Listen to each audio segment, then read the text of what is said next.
Good morning, everybody. Morning. Okay. So, can you introduce yourself?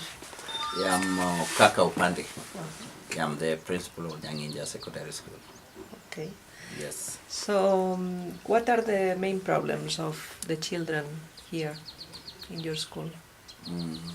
Quite a number of our students are orphans and they're not paying fees in time.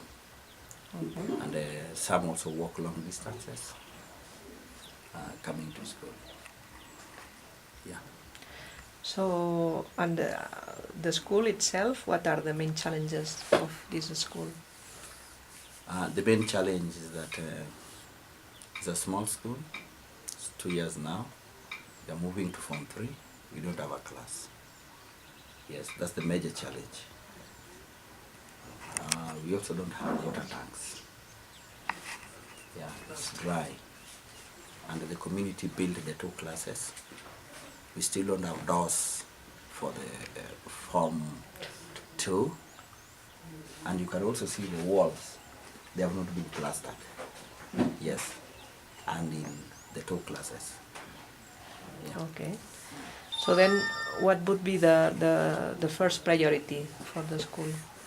The first priority is the construction of Form 3 class. Yes. Of about 250 to 300,000 Kenya shillings. Okay. Yes. And how it is to be a teacher in Nyanginja? What are the good and the bad? It's fantastic. One is that the environment is good. The students are collaborative and they are disciplined, I would say that. The communities are also good and we have young teachers and at least they are controllable. Yes. Okay. Yeah.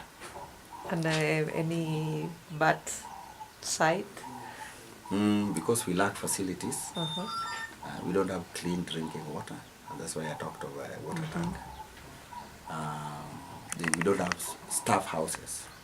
So it means that I have to travel about 30 kilometers Every day. every day. 30 one way, 30 another way. Every day coming to school. Okay, there are some few houses around. But they are not enough. Well, being a principal in a secondary school, there's a class, there's a place you can sleep. Yeah, which are not around. Okay. Yeah. Okay. Yeah, so if the school will build one, at least you can design it. Not in too expensive, but just moderate enough. Yes. Okay. So, thank you very much, Erokamano. Welcome.